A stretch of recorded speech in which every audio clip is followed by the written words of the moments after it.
Добрый день, мы из Украины. И я рад приветствовать вас на своем канале. Как всегда, приглашаю подписаться, поставить лайк этому видео, если оно вам понравится. И тогда его смогут увидеть как можно больше людей. Ну а мы с вами начинаем очередное видео по оперативной обстановке за прошедшие сутки. И сегодня у нас на календаре 8 января, киевское время, 17 часов. Итак, оперативная обстановка. В общих чертах она никаких сюрпризов не преподнесла. Ситуация практически остается более-менее стабилизированная за прошедшие сутки. Но разберем все по порядку и по оперативным направлениям. Итак, оккупанты продолжают перебрасывать войска, вооружение, военную технику и боеприпасы в районы активных боевых действий с целью пополнения потерь и поддержания наступления. Сейчас не идет речь о формировании какой-то ударной группировки для осуществления наступательной операции. Сейчас вся переброска войск и техники нацелена только на пополнение потерь и на поддержание тех темпов наступления, которые они пытаются удержать, особенно на Донецком направлении, частично на Сватовском направлении.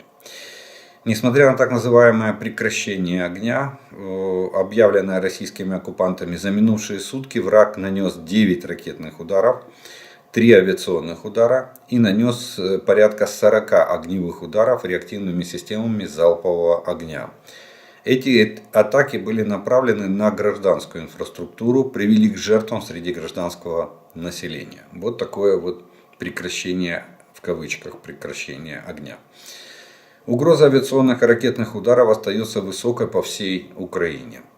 Не игнорируйте сигналы воздушной тревоги, берегите себя, свое здоровье. Потерять легче всего. Восстановить и вернуть крайне тяжело. Крайне. За прошедшие сутки вооруженные силы Украины отбили удары по окрестностям 16 населенных пунктов, включая Стельмаховку, Макеевку, Белогоровку в Луганской области, Солидар, Бахмут, Зализный, Первомайское, Водяно и Победу в Донецкой области. Неся тяжелые потери, враг проводит наступление на Бахмуте, Авдеевке и Лимане. Пытается улучшить тактическое положение на оси Купянск, на Купянском направлении, Новопавловка, Запорожское и Херсонское направление. Там российские войска остаются в глухой обороне. Итак, подробнее по оперативным направлениям. Волынь и Полесье. У нас существенных изменений нет. Враг сохраняет присутствие воинских частей в граничащих с Украиной районах.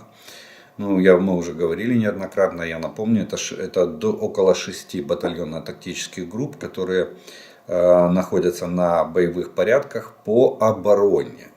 Они находятся в обороне, у них открытые окопы, созданы линии обороны, и вдоль границы это войска прикрытия границы.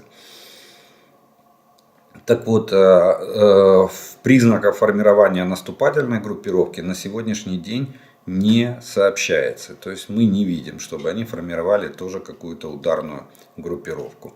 Также продолжается насыщение территории Республики Беларусь солдатами Российской Федерации. Прибывают эшелоны, да, мы видим это. Прибывают эшелоны с личным составом, прибывают эшелоны с техникой. Но таких еще больших или масштабных перемещений нет, потому что личный состав, который находится в Беларуси, он вывозится из Белоруссии в основном в Ростовскую или Белгородскую область. Оттуда они попадают на территорию Украины, в основном на Донбасс. Северское и Слобожанское направление. Пострадали Харьковская, больше всех Харьковская область, и противник, что бывает довольно редко, российские оккупанты применили ударные беспилотники в окрестностях населенного пункта Александровка. В остальном обстрелы продолжают, нашей территории, с территории Российской Федерации продолжаются и наносится ущерб нашей инфраструктуре. Сватовское направление. Продолжаются позиционные бои на южном фланге. Ситуация возле Дибровы очень сложная. И за минувшие сутки в районе этого населенного пункта произошли танковые бои. Ну, я вам говорил ранее, что здесь на Купянском и Лиманском направлении противник пытается, вот на линии, особенно в районе Сватова, в районе Кременной, противник пытается применять тактику встречного боя для того, чтобы максимально сбить или хотя бы темп наступления вооруженных сил Украины и заставить нас перейти в позиционные бои. Поэтому неудивительно, что на поле боя уже встречаются даже танковые подразделения, которые ведут между собой танковую дуэль. То есть уже танковые бои. Тем не менее, ситуация, особенно в районе Кременной, противник, мы ведем активные боевые действия. В основном борьба идет за лесополосы или лесные массивы, которые находятся на подступах к Кременной. И у нас на сегодняшний день здесь, на этом участке, есть преимущество. Противник пытается перебрасывать туда резервы для того, чтобы хоть как-то удержать ситуацию. Мы потихонечку продвигаемся вперед. Бахмут. Враг концентрирует пехоту и технику по линии Подгородная, Бахмутская, Яковлевка. В Подгородном точная ситуация пока неизвестна. Противник пытается закрепиться. В Солидаре стабилизировали линию фронта в районе завода Артем-Соль. На Носово второе. Враг захватил здание. Сейчас главное, чтобы вооруженные силы Украины провели стабилизационные мероприятия по формированию линии боевого соприкосновения между нашими войсками и российскими оккупационными войсками. Там идут очень ожесточенные позиционные бои. И вот в основном ситуация стабилизирована. Но есть еще участки вот типа Носово-2. Там необходимо еще дополнительно провести стабилизационные мероприятия, чтобы закрепить линию боевого соприкосновения. Авдеевка. Невельская, Марьинка и Новомихайловка подверглись атакам противника. Враг имеет частичный успех к северу от Первомайского. Незначительное продвижение. В Марьинке бои продолжаются, но изменения не зафиксированы. То есть в самом населенном пункте Марьинка идут позиционные бои. Судя по тому, что противник наносит удары по центру города, центр города в основном контролируется вооруженными силами Украины. Новопавловская, Запорожская и Херсонское направление. Здесь на Новопавловском и Запорожском направлении идут позиционные бои. Противник находится в обороне, попыток атак, наступательных действий не предпринимает. И мы наблюдаем, что они пытаются усилить оборону, проводя инженерное оборудование и наращивая свое присутствие. То есть они стягивают сюда тоже резервы, подвозят мобилизованных для того, чтобы усилить свою оборону. В Херсонской области там у нас противник применяет уже даже танки, минометы, ствольную и реактивную артиллерию для обстрела правого берега реки Днепр. В остальном ситуация стабильная. Что касается на запорожском направлении островов между Херсоном и Олешками, то они практически, будем так говорить, они находятся в серой зоне. Так же, как и Кенбургская коса, тоже находится в серой зоне. Она не контролируется полностью ни одной стороной. Но отсутствие там постоянного присутствия войск противника для нас это уже хороший знак. То есть они не российские оккупационные войска, ни мы не используют эту территорию для размещения войск в качестве оборонительных рубежей. Это уже достижение. Будет ли в последующем формироваться плацдарм вооруженными силами Украины, посмотрим. На вот этих территориях Коса и острова между Херсоном и Олешками. Российские оккупанты продолжают нести потери. 5 января 2023 года из Ростова-на-Дону в Кемеровскую область, это Российская Федерация. Кстати, Кемерово это угольный район, угледобывающий, Кузбасс. Прибыл поезд с рефрижераторами, наполненными трупами российских военных. Трупы должны быть доставлены в местные морги. То есть количество потерь настолько велико, это те, которых они собирают на поле боя, и те, которых они отправляют по месту назначения. Те, которым повезло, это которые родственники получат тела и пойдут в военкомат собирать справки на получение компенсации за потерю кормильца. Это если в свидетельстве о смерти будет написано, что он погиб в Украине во время или в результате участия в специальной военной операции. Если будет написано, что он где-то там сломал голову себе, падая с бронетранспортера на полигоне, то никто ничего не получит. Поэтому вот такая вот. Но ключевым вот в этом абзаце сводки Генерального штаба Вооруженных сил Украины есть то, что поезд с рефрижераторами. Теперь представьте себе, какое количество тел вывозится Российской Федерацией для передачи родственникам с целью дальнейшего захоронения. Российские захватчики прекратили трансляцию всех украинских каналов на временно оккупированной территории Херсонской области. Сейчас транслируются только российские телеканалы. Но, к сожалению, здесь мы на эту ситуацию пока что повлиять не можем. В течение прошедших суток воздушные силы Украины нанесли 21 авиационный удар. Из них, 24 авиационных удара, из них 21 по местам сосредоточения техники, вооружения и личного состава противника, то есть по тылам, по резервам прошлись, и 3 авиаудара по российским зенитно-ракетным системам. Также были сбиты силами обороны 3 разведывательных беспилотника типа Орлан-10. Украинские артиллеристы и ракетчики атаковали 1 командный пункт, 5 районов сосредоточения российских войск и военной техники, 2 склада боеприпасов.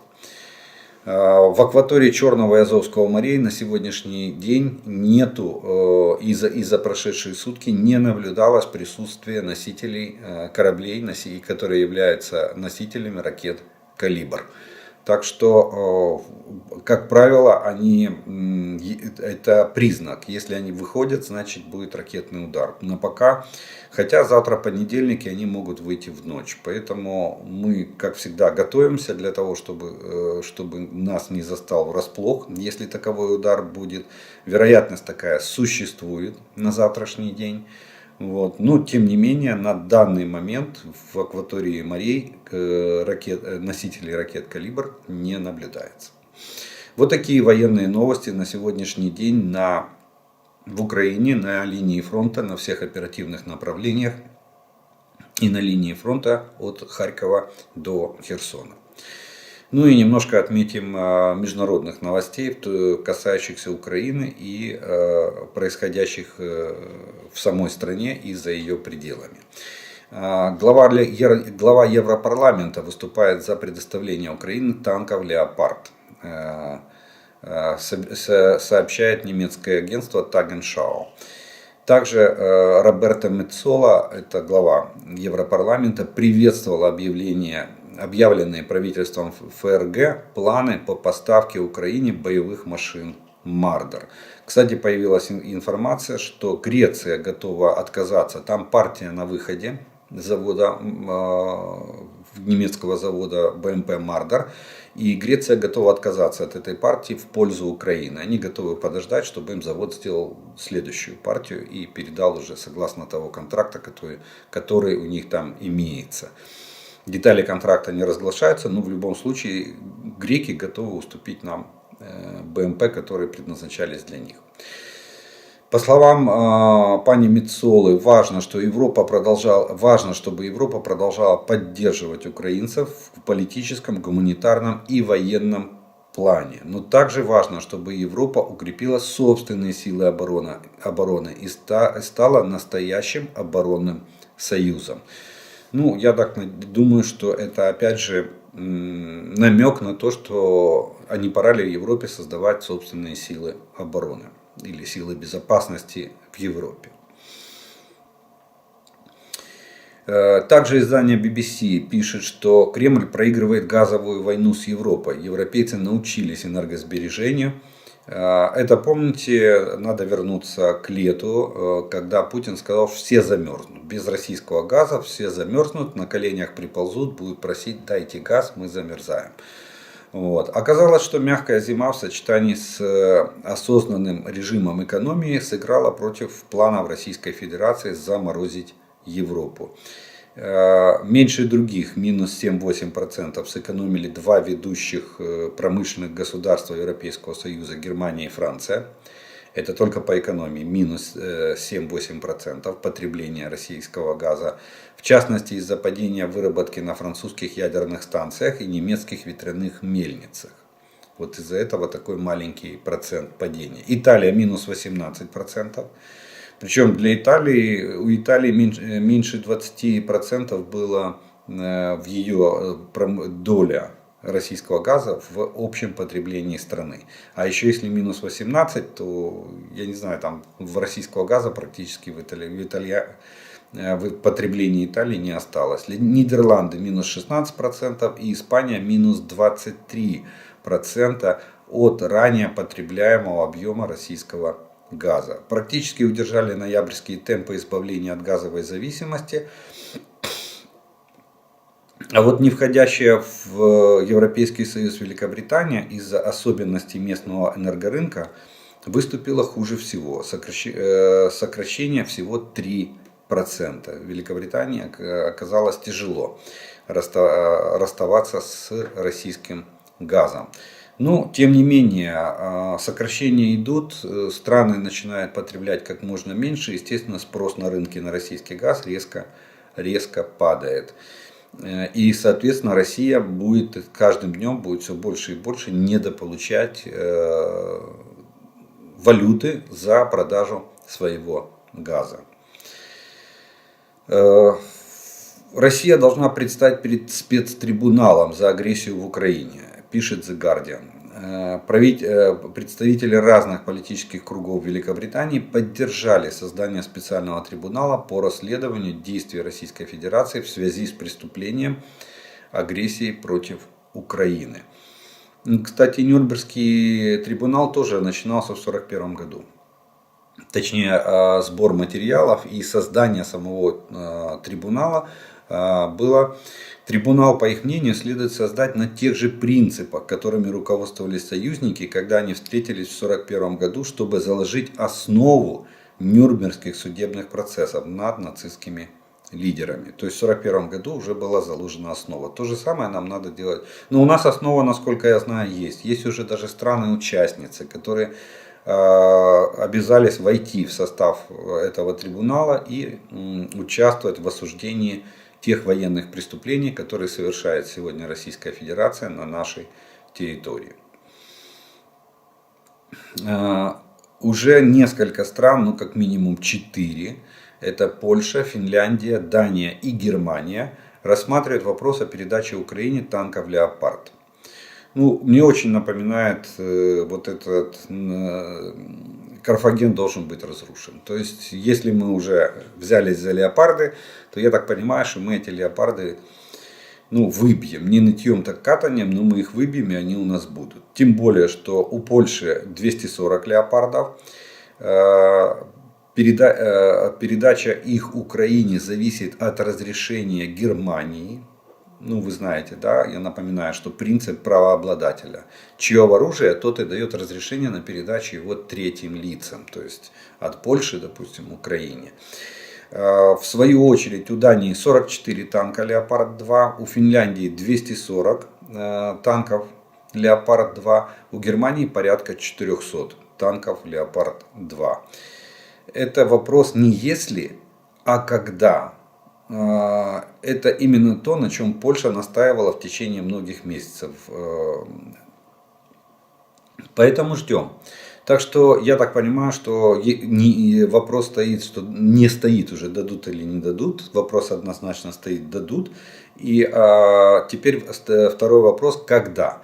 Я думаю, что уже оглашена дата, 20 января будет, там 18-19 проходит форум стран НАТО в рамках Альянса, чтобы определиться с военно-технической помощью Украине. Я думаю, буквально сразу после этого форума будет проходить заседание в формате Рамштайн. И здесь это уже будет 8-е заседание, и на этом Рамштайне будет очевидно определяться, кто сколько и когда каких танков нам будут передавать. Так что перспектива их получения, она очень и очень близка.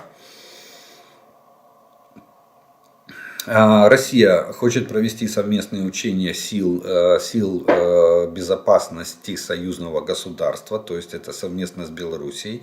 Не оставляют они надежды, что Белоруссия вмешается в войну на стороне Российской Федерации. Поэтому, несмотря на такие затраты, которые они несут, и я вам вчера рассказывал, что Мишустин начал там национализировать или мобилизировать, как он сказал, прибыль частных и государственных компаний в связи с нехваткой денег на войну. Тем не менее, Россия хочет провести совместные учения. В Беларусь перебрасываются сейчас вертолеты российских воздушно-космических сил Ми-8, Ми-24. У них все помечено, все, что выходит за пределы Российской Федерации, помечается символикой Z или V. И с 8 по 12 января, то есть с сегодняшнего дня, ожидается прибытие авиационной составляющей Российской Федерации для проведения летно-тактических учений воздушных сил Белоруссии и воздушных сил Российской Федерации. Вероятнее всего, авиация в этот период будет дислоцироваться на аэродромах Мачулищах и Барановичах. Не исключено, что могут быть задействованы Лида и Бобруйский аэродром. На аэродромах Мачулищи уже начали прибывать борта ВКС. Я сказал, 9 названных выше вертолетов уже прибыли в Мачулище. Посмотрим, как дальше они будут там собираться, в какой численности и каковы будут учения. 4 дня учений, сегодня первый день. Еще хочется напомнить, что гуманности со стороны Российской Федерации, как на пасашок, такую новость, что во время обстрела одного из ночных обстрелов Херсона в предыдущие несколько суток, российская артиллерия использовала зажигательные боеприпасы по гражданскому городу. Город был весь в огнях, просто чудо, что ночью, комендантский час, людей на улицах нету, и пострадавших от зажигательных боеприпасов тоже практически не было. Но по гражданскому городу, Таврийский, микрорайон Таврийский города Херсон был обстрелян с использованием зажигательных боеприпасов. Вот такая гуманизация со стороны русского мира, со стороны российских фашистов.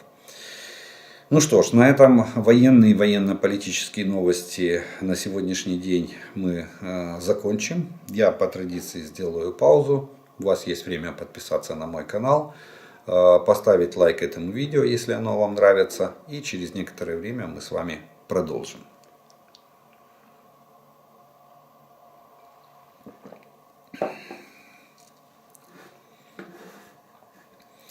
А продолжим мы, как всегда, по традиции.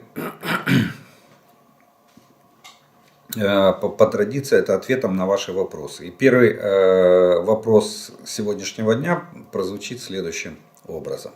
Добрый вечер. А чего вы не рассказываете о Гавриловке-2, где наши ребята накрыли около 1000 российских оккупантов? Или это фейк? Нет, это не фейк. Я думаю, что просто Макеевка она перебила в информационном поле.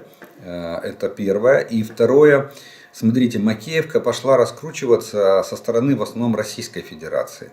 Мы, как всегда, наш генеральный штаб довольно скромно и скупо сообщил о том, что мы накрыли там в районе на Киевке такое-то количество оккупантов. Кстати, Гавриловка-2 тоже была в сводке Генерального штаба упомянута, но также скромно и тихо. Тут не поднялась шумиха, почему? Потому что удаленность от российских пабликов оказалась довольно большая. И Российской Федерации удалось скрыть трагедию в Гавриловке, хотя там действительно, там 404-й мотострелковый полк территориальной обороны, они туда перебросили в Гавриловку около 1000 человек. Это был завод, в общежитие завода Таврида, и туда был огромный прилет. На сегодняшний день, по уточненным данным, минимум 100 трехсотых вывезли в больницу в соседние населенные пункты. И погибшими числится более 20 офицеров. По личному составу количество погибших уточняется. Но оно точно так же, как и в Макеевке, может исчисляться несколькими сотнями человек. Сколько это будет точно, посмотрим с вами чуть позже. Кстати, по Макеевке очень интересная появилась информация. Один из раненых трехсотых, которого вывезли в Ростов-на-Дону, он от ожогов скончался, у него более 75% тела были ожоги, но он успел кое-что рассказать, пока он был еще жив. Так вот, он сказал, что их всех загнали в здание этого общежития и заставили слушать речь Путина, новогоднее поздравление Путина. Они слушали, и в этот момент прилетели снаряды с нашей стороны.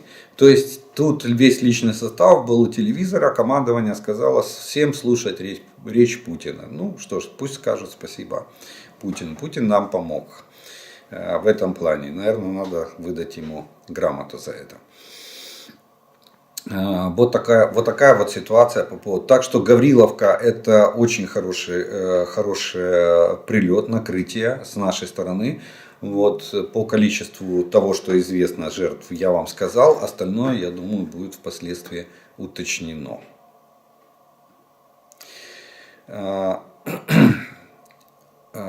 Пане Олеже, ви сказали, що парашутист повинен мати вагу не більше 100-120 кг, плюс комплект бойовий, і буде велике навантаження на парашут. У парашута 26 строп і кожна 200 кг на розрив. Так чому таке ограничення? В далекі часи були парашутні системи ПД-47, Д1-8. У них були вищі за мною ізложені технічні умови. Я розумію, що прогрес йде вперед, але не чула, щоб після ескізів Леонардо да Вінчі хтось видав на гора новий ескіз парашута. Спортивні купола парашута відрізняються тільки тим, що вони мають щелі, вони більш управляємі. Була б рада за вашу відповідь. Ця тема мені близька и дуже цікавить. Смотрите, еще раз прослушайте мой ответ. Я сказал, что грузоподъемность парашюта для рядового состава ограничивается 90-120 килограмм. То есть вот в этих пределах. Если нагрузка на парашют меньше 90 килограмм, то человека будет сносить ветром. То есть он будет опускаться на землю с меньшей скоростью и дольше опускаться. А если он будет в экипировке весить больше 120 килограмм, то он будет опускаться с большей скорость, чем допустимая. В среднем считается около 5 метров в секунду должна быть скорость снижения парашютиста. Если скорость меньше, его сносит, я сказал, и он дольше находится в воздухе. Если скорость больше 5 метров в секунду, он может получить травмы при приземлении на землю. Вот чем ограничивается. То, что стропа выдерживает каждая 200 килограмм, я даже в этом не сомневаюсь. То, что купол парашюта тоже является прочным, делается из шелка, в этом я тоже не сомневаюсь.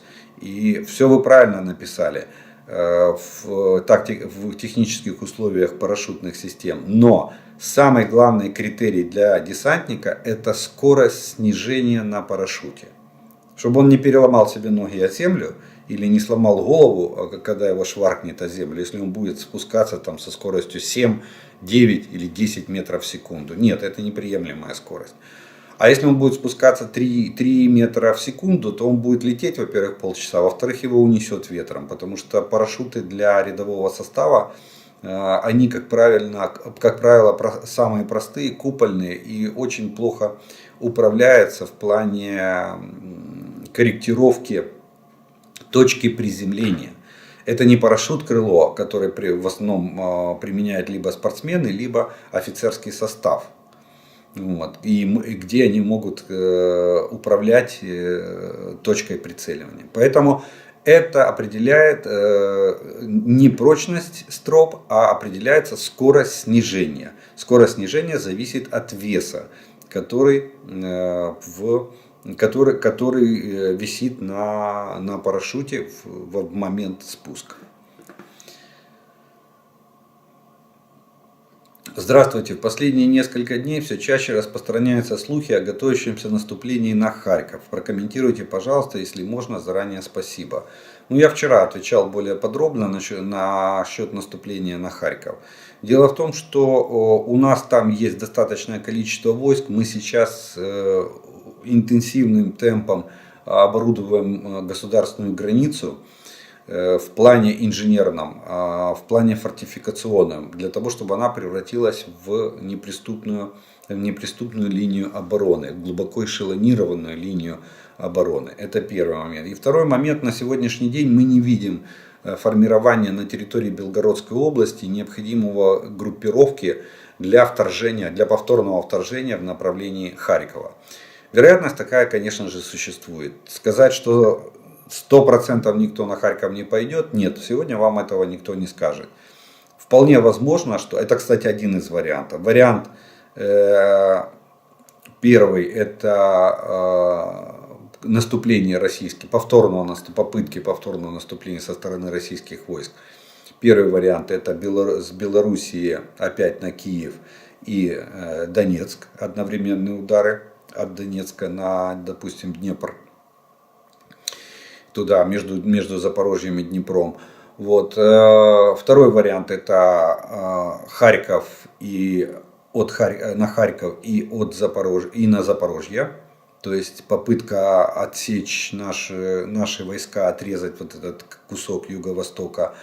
Вот. И третий вариант — это просто усилить Донецкое направление, попытаться там прорвать фронт для того, чтобы выйти на административные границы Донецкой и Луганской областей. На сегодняшний день, судя по тем темпам, которые демонстрирует Российская Федерация, можно сказать, что скорее всего они могут применить третий вариант. То есть усиление Донецкого направления, попытка прорыва наших рубежей. Вот такой вариант. Почему? Потому что вряд ли у них на сегодняшний день хватит техники и вооружения для того, чтобы создать хорошие, сильные, хорошо вооруженные, тяжелым вооружением ударные группировки в Белоруссии или в Белгородской области. Поэтому следим за данными разведки. На сегодняшний день формирования ударных группировок нету ни в Белоруссии, возле наших границ, ни в Белгородской или Брянской областях. Вот. Но при этом не теряем бдительности и продолжаем рыть окопы и укреплять границу как в Харьковской, так и в северных областях. Интересно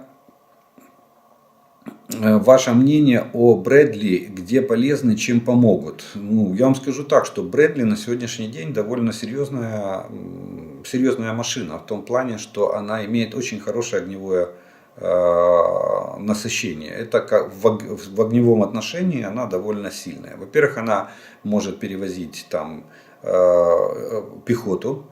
Это раз. Она может доставлять их допустим, на рубеж атаки. Может прикрывать своей броней. Во-вторых, у нее есть автоматическая пушка 25 мм. Это что-то наподобие наших вот этих 30-миллиметровых 2,42 авиационных пушек, которые установлены на БМП-2 и на различных видах других бронемашин, которые используются сегодня. Вот. И плюс у нее две направляющих под ПТУР-ТОУ. Причем там варианты могут быть ТОУ, могут быть ТОУ-2.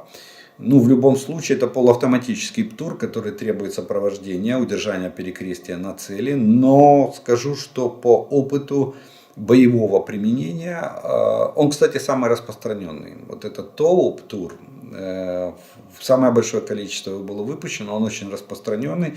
И, кстати, в Сирии вот эти ополченцы сирийские довольно очень хорошо, есть, кстати, видео, прекрасные видео в YouTube, как сирийское ополчение с помощью ПТУРа ПТОУ, только в переносном варианте, жжет российские Т-90.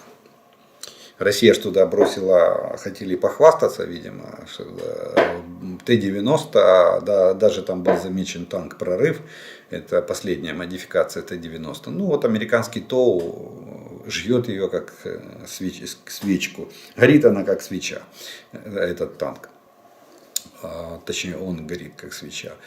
Вот. Поэтому это очень довольно серьезное. А дело в том, что эта машина может как выполнять функцию брони для прикрытия пехоты, так и функцию огневой поддержки пехоты как в наступлении, так и в обороне. Зарыть ее в окоп, и ПТУР, и пушка довольно серьезное подспорье для нашей пехоты на первой линии обороны. Вот Мардеры, они немножко попроще, тем, что у нее вооружение слабое. У нее всего лишь 12,7 крупнокалиберный пулемет и из вооружения, и больше практически ничего нету. Все остальное это отделение для десанта, и, точнее для пехоты, и основная задача это поддержка вот крупнокалиберным пулеметом и обеспечение броневого прикрытия для пехоты. Поэтому Брэдли, скажу, что лучше, намного лучше, чем М113 и Мардеры. Вот. Но тем не менее,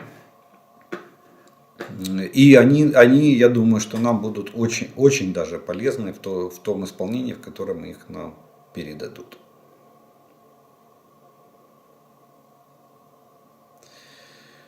У меня вопрос.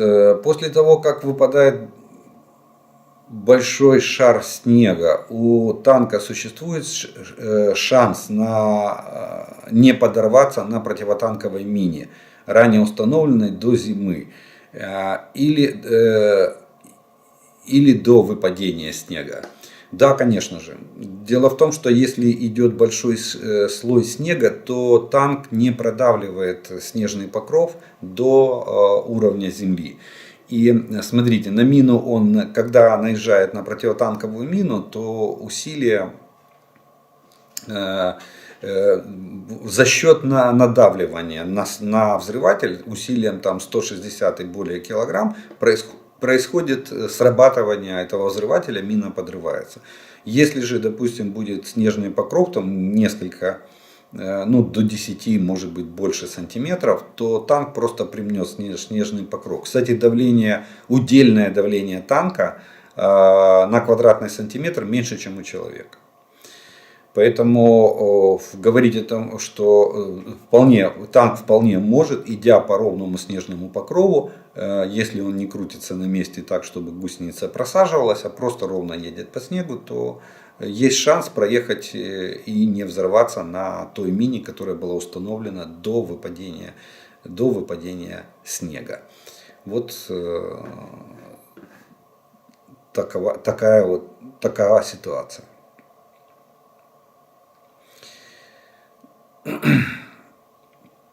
У меня есть интересный, как мне кажется, вопрос. Ответа на него я так нигде найти не могу. Мне непонятна логика вооружений, которые мы планируем получить в ближайшее время. Мы отчетливо видим, что речь идет о наступательной технике. Брэдли, Мардеры, Леопарды, думаю, их все-таки дадут. В то же время мы знаем, что большое количество мобилизованных уже готово к заходу на нашу территорию, и плюс планируется следующая большая волна мобилизации в Российской Федерации. Как это вяжется между собой? Мы же не можем наступать на армию, которая наступает на нас. Должна была бы проглядываться тенденция на оборонительное вооружение. Например, ракеты «Атакамс» на 300 километров ПВО и снаряды к артиллерии. Не могли бы вы прокомментировать эту ситуацию? Спасибо большое. Смотрите, а кто вам сказал, что нельзя Мардеры и Брэдли использовать в обороне? То же самое, это не обязательно наступать. Вот если бы преимущество было в танках, да, я бы сказал, что мы готовим наступательную группировку. И хотя бы или в колесных, или в гусеничных, какая разница. Вот. Но на сегодняшний день я скажу так, что боевая машина пехоты — это в первую очередь машина поддержки пехоты. И неважно в каком бою, в наступательном или в оборонительном. И, кстати, по характеру того пакета помощи, который представили Соединенные Штаты, то там боеприпасов исчисляется десятками и сотнями тысяч штук. А это именно говорит о том, что мы будем вести, в первую очередь мы будем вести оборонительную операцию. И только когда она будет иметь успех, тогда да, мы будем переходить в контрнаступление. Но главная задача сейчас — это оборонительная операция. Кстати, танки, зарытые в окопах, грамотно зарытые в окопах, это фактически укрепрайон, который взять очень тяжело. И они будут из окопов вести огонь по российским войскам, обеспечивая огневую поддержку именно на переднем крае обороны наших войск. Так это все планируется. Поэтому я бы не сказал. Артиллерия, она тоже двойственная. Она работает как в наступлении, так и в обороне. Тем более, что мы знаем, артиллерия — это основное средство огневого поражения войск противника. Поэтому не думаю, что есть какая-то специфика или особенность в плане того, что дают такое вооружение или другое вооружение. Вопрос в объемах. А так мы можем использовать его как в обороне, так и в наступлении.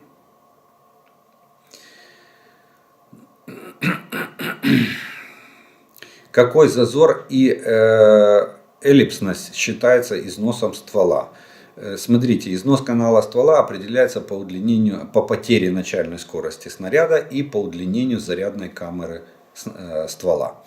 Зарядная камера ствола делается, есть специальный в зипе каждого, в групповом зипе орудийном есть, групповой зип идет один на батарею, на 6 орудий, как правило. Так вот, в групповом зипе есть специальное приспособление, с помощью которого измеряется длина зарядной камеры. И далее по таблице входите в таблицу и смотрите, в каких пределах удлинение зарядной камеры находится. И там же можно определить еще пригодность, сразу же видно пригодность ствола для дальнейшей эксплуатации. Что касается потери начальной скорости снаряда, то здесь нужна артиллерийская баллистическая станция, АБС. Есть такая она тоже есть, но она идет одна на дивизион, эта станция. Вот, как правило, в первой батарее ее всегда есть люди обученные. И эта станция выставляется возле орудия, и она замеряет начальную скорость снаряда. По ее замерам определяется потеря начальной скорости. Опять же, есть специальная расчетная таблица, куда вы входите, и определяется износ канала ствола. Вот эти два компонента определяют пригодность ствола или степень износа для дальнейшей эксплуатации. Кстати, в современных артиллерийских системах артиллерийская баллистическая станция настолько технология, вообще это такая довольно тяжелая большая станция, ее там 2 человека переносит, она расставляется на 3 ноги с аккумулятором, довольно таки громоздкая штука. Это примерно кубик такой 40 на 40 и на 40 сантиметров. С одной стороны у него такой полувыпуклый экран пластиковый, который направляется в сторону дульного тормоза орудия. Но в современных системах, в современных гаубицах, там АБС встроенная. В современных танках АБС встроенная, которая каждый выстрел измеряет потерю начальной скорости снаряда. И таким образом учитывает эту потерю скорости в качестве поправки для подготовки данных для стрельбы. Кстати, она должна учитываться. Перед стрельбой замеряется, и в ходе стрельбы, после интенсивной стрельбы тоже надо замерять потерю начальной скорости и для дальнейшего ввода поправки именно на баллистику этого орудия. И еще можно определять по количеству выстрелов. Есть там такая графа в этой таблице. Поправку на износ канала ствола можно вводить по количеству выстрелов. Она, конечно же, примерная. АБС дает самую точную оценку состоянию ствола. У меня вопрос. В российских пабликах часто сообщают о том, что вооруженные силы Украины якобы наносят удары по гражданским объектам и по-зверски относятся к своим военнослужащим. Некоторые такие сообщения сопровождаются фото или видео. Очень хочется верить, что все это вранье, но где найти опровержение? Без опровержения практически нет почвы для дискуссий с родственниками и знакомыми, которые за Путина. Когда я им говорю, смотрите, как Россия обстреливает гражданские объекты, они отвечают, да, но Украина делает то же самое. Прокомментируйте, пожалуйста. Спасибо вам за информацию. Слава Украине. Смотрите, дело в том, что российская пропаганда в основном использует это как информационно-психологическую специальную операцию. Даже вплоть до того, что они переодевают в нашу форму своих бойцов. И иногда это постановочные кадры, иногда они действительно, переодевшись в нашу форму, убивают наших пленных жестоко на камеру, для того, чтобы сказать, что вот в Украине сами своих так жестоко расправляются. Что касается стрельб по жилым кварталам, ну я тут... Опять же, тут надо просто смотреть, откуда прилетели снаряды. Вот как в Донецке, сколько раз было, когда якобы обстреливает ВСУ жилые кварталы Донецка, а потом сами же жители Донецка по характеру взрывов определяют, что снаряды-то летят совсем с другой стороны. Там, где не может быть позиции вооруженных сил Украины. Вот здесь просто надо смотреть детально по каждому случаю. Вот. И у нас не такое количество снарядов, чтобы тратить их на какие-то другие объекты. Мало того, что мы не стреляем по гражданским, но у нас и нечем стрелять по гражданским. Даже вот в этом контексте можно сказать, что артиллерия Украины очень сильно ограничена в своих огневых возможностях из-за недостатка и боеприпасов, из-за недостатка артиллерийских систем в составе сил обороны Украины. Мы, кстати, даже когда надо нанести удар по промышленным зонам, где российские оккупационные войска создают себе там базы хранения техники и вооружения, мы применяем высокоточные боеприпасы. И обратите внимание, как российские граждане или граждане на оккупированных территориях выходят на балконы, открывают окна и спокойно на мобильные снимают разрывы на промышленной зоне, понимая, что по жилым кварталам артиллерия ВСУ бить не будет. Если там российские войска в промзоне и туда наносится удар, то люди спокойно снимают это на телефон и потом выкладывают в сеть.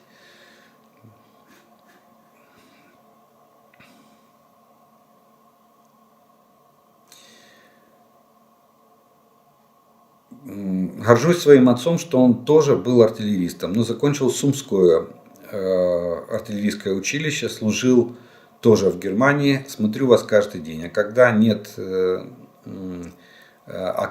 интернета, на следующий. Смотрел фильм про самолеты Ту. Это Ту-160, он более новый, и их меньше всего, было 16. Ту-120, Ту-22 и старье 50-х годов Ту-95. Говорится, что их было 100-110, а сейчас их не более 60. Расскажите еще раз про Ту. Деталей для ремонта почти нет. И почему Ту-95 еще летает? Смотрите, что касается самолетов КБ Туполева. Дело в том, что Россия ничего не смогла сделать, кроме Ту-95. На сегодняшний день эти 60 машин не факт, что они летают. Мы наблюдаем порядка где-то около 2 десятков машин, которые двигаются по бортовым номерам. Мы отслеживаем, что они могут взлетать, могут выполнять боевые задачи. И то я думаю, что они летают. У них основной метод сейчас в России — это метод каннибализма. То есть они берут самолет, разбирают его и за счет его разборки комплектуют и ремонтируют те машины, которые сегодня стоят на крыле. И поэтому то, что 60 Ту-95, это не факт, что они все могут подняться в воздух. На сегодняшний день, еще раз повторюсь, около 20 машин, которые мы знаем, что они могут подняться в воздух. Вот их и гоняют, вот они в основном там и наносят ракетные удары по нашей территории из воздушного пространства Российской Федерации. Что касается Ту-160, так там вообще печаль. А если вы заметили, то они практически ни разу не упоминались в сводках, что они принимают участие в ракетных ударах по территории Украины. Ими пугают, они вроде бы как там стоят, их берегут. На сегодняшний день есть информация, она неофициальная, ее требует проверки, но тем не менее говорят, что всего-навсего на крыле от 4 до 7 машин. Это те, которые Ту-160, которые могут оторваться от земли и подняться в воздух. Выполнять задачи могут они или нет, трудно сказать. Россия спромоглась за 8 лет, несмотря на то, что в 2018 году, посещая аэродром в Воронеже, Путин отдал приказ срочно возобновить производство Ту-160 «Белый лебедь». Все, что смог сделать завод за это время, с 2018 года, они нашли фюзеляж. Один фюзеляж у них стоял на заводе, они его укомплектовали и выпустили. И сказали, что это Ту-160М. И на этом все застопорилось. Других машин завод больше не производит, потому что нет комплектующих.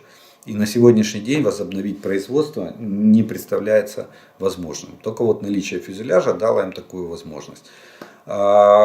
По запчастям то же самое. Они их берегут как зеницу ока, потому что это единственное, чем они могут сегодня пугать мир. Это сверхзвуковой стратегический бомбардировщик, дальний бомбардировщик, который может, у него барабан на 12 ракет, он может выполнять боевые задачи. Но на пока нет сведений, точнее подтверждения, что Ту-160 принимает участие в ракетных ударах по Украине. Ту-95. А вместо Ту-95 ничего нет. Вместо Ту-22 ничего нет. Вот Ту-22М3, как сделал Советский Союз последнюю модернизацию, так они его и используют на сегодняшний день. И, кстати, тушки поднимают в воздух ракеты Х-22, тоже советского производства. Это жидкостная ракета с дальностью 600 километров и отклонением около 600 метров от центра цели. Это ракета, которая создавалась для борьбы с американскими авиационными ударными группами. То есть истребитель или убийца авианосцев ее называли. Но она, правда, не может преодолеть систему ПВО. Практически это никто не пробовал, но теоретически она не может преодолеть систему ПВО авианосцев. Но тем не менее она есть. Так что это все, как говорил известный киногерой, тяжкое наследие царского режима.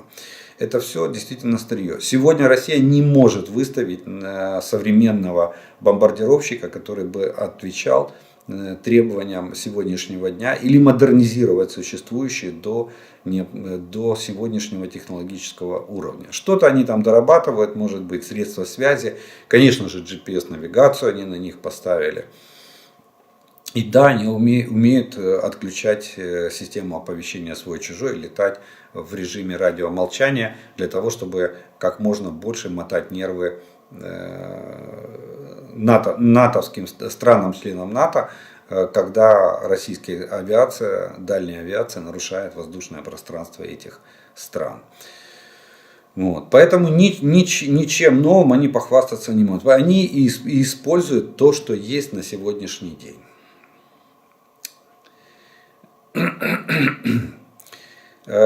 Как вам колесные французские танки? Мне кажется, что для защиты города и быстрого продвижения и наступления летом они будут очень нужны. И для россиян, которые против путинской власти, и еще есть совесть, не надо выходить на демонстрации, они уже не помогут.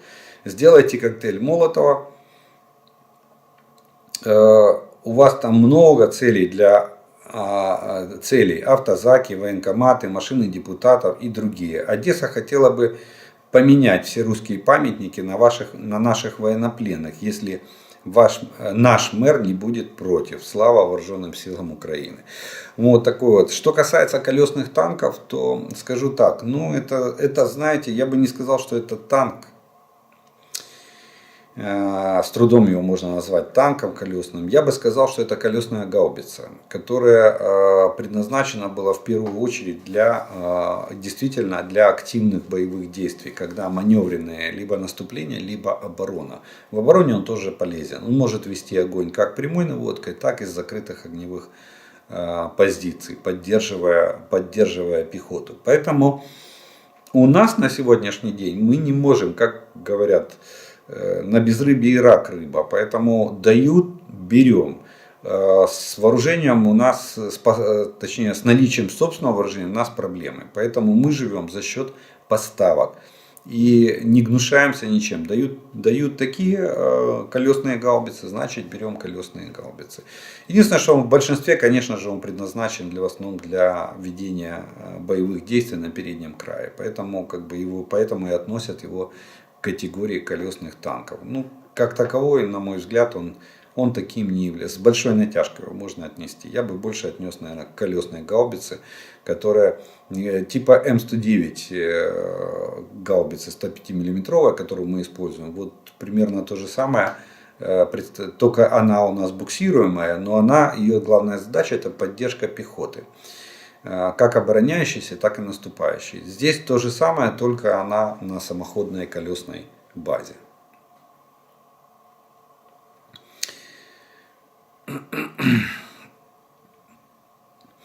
У меня такой вопрос. Мы живем в 25 километрах от границы с Россией, недалеко от города Сумы. Здесь часто идут артобстрелы соседних сел, которые находятся немного ближе к границе.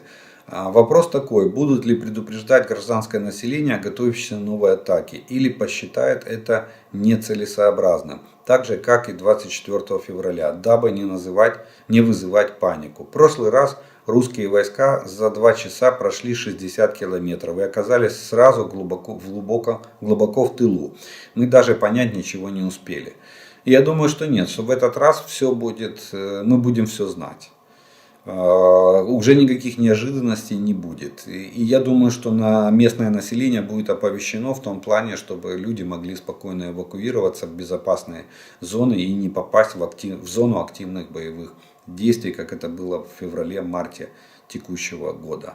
Так что, как только, ну и вы сами следите за новостями, если будет формироваться ударная группировка напротив Сумской области, то, естественно, рано или поздно она начнет вторжение. И вам надо будет подумать о собственной безопасности. Но я уверен, что наше руководство военное, политическое будет предупреждать гражданское население о том, что вероятность возрастает и примерно даты вторжения российских войск.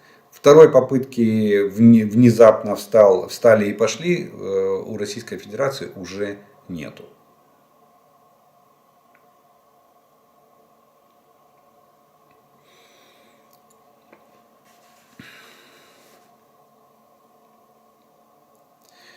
Так.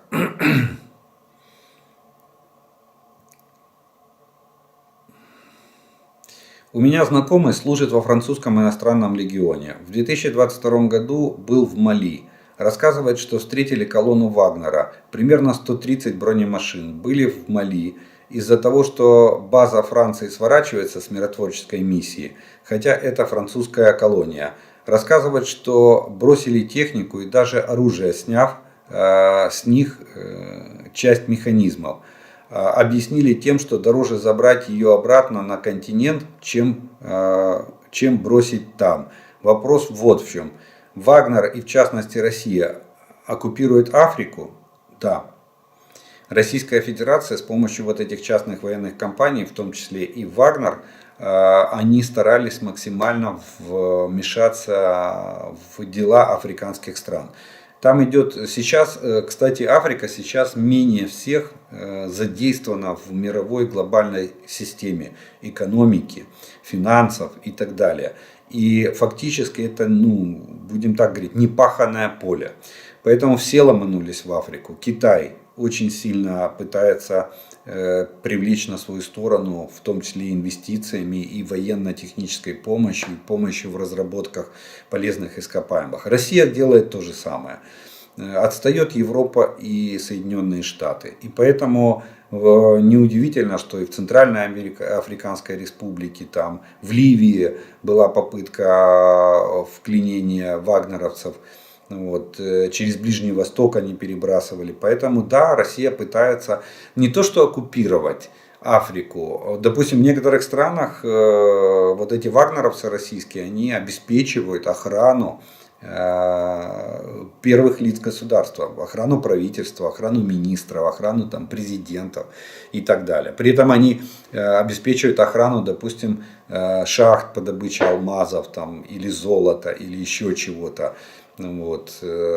Россия очень сильно пыталась до начала войны, очень сильно пыталась вмешиваться точнее не вмешиваться, а пыталась проникать и на африканский континент. Они хотели влиять и как можно больше стран поставить под свое влияние на африканском континенте. Да, такая экспансия, попытка такой экспансии была предпринята Российской Федерацией.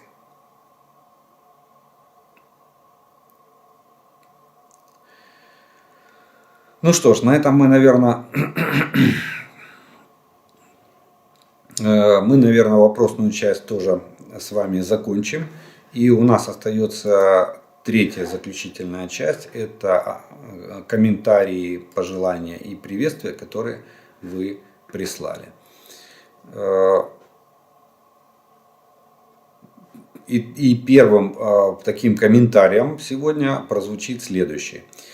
У меня большое предложение по поводу оборудования наших границ. Нужно все те руины, камни, щебень от домов и строений вывести из всех наших городов и сел на границу и завалить бетоном. Отгородиться, сделать вал или нашу украинскую стену, как китайцы сделали. Потом организовать экскурсии для следующих поколений и рассказывать, какие у нас были соседи.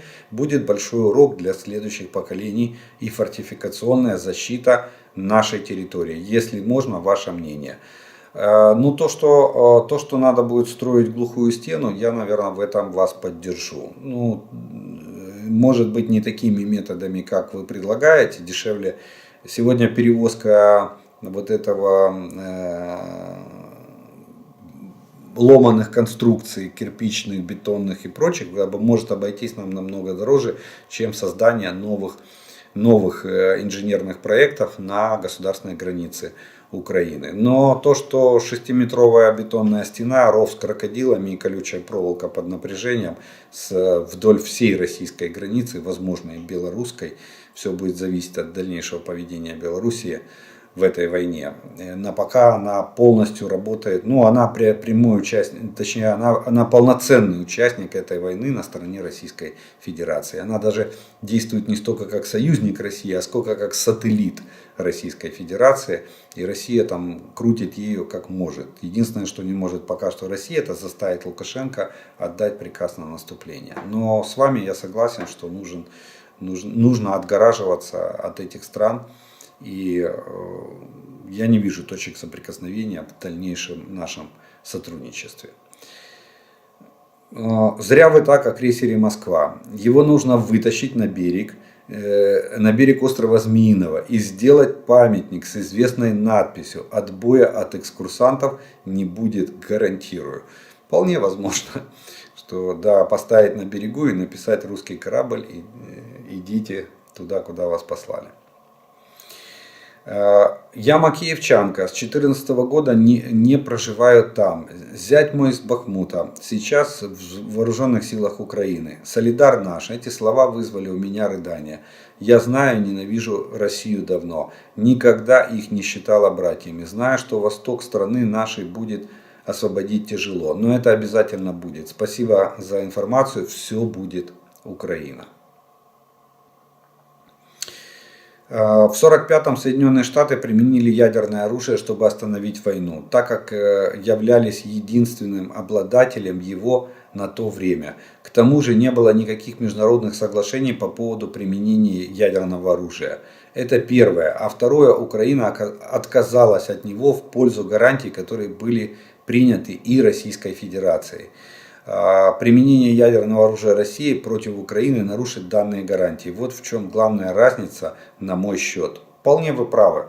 И это может быть как бы основой, что Запад будет четко тыкать носом Россию в Будапештский меморандум. Россия есть подписантом этого меморандума. И уйти от ответственности ей никак не удастся. Ну и другие факторы, что еще раз повторюсь, никто не собирается тут разводить ядерную помойку в самом географическом центре Европы.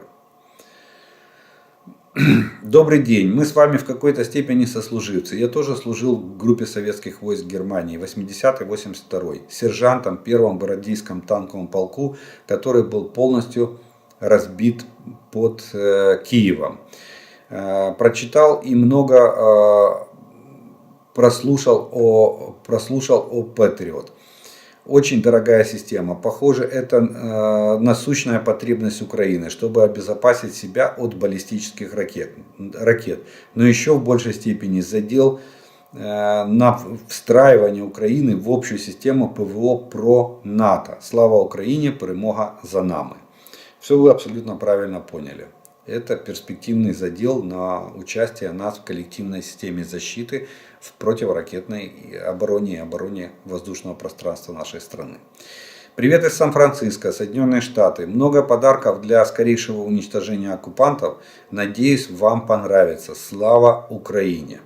Ну, если вы имеете в виду пакет помощи, который оглашен Белым домом, то да, там очень много подарков, и нам этот пакет нравится.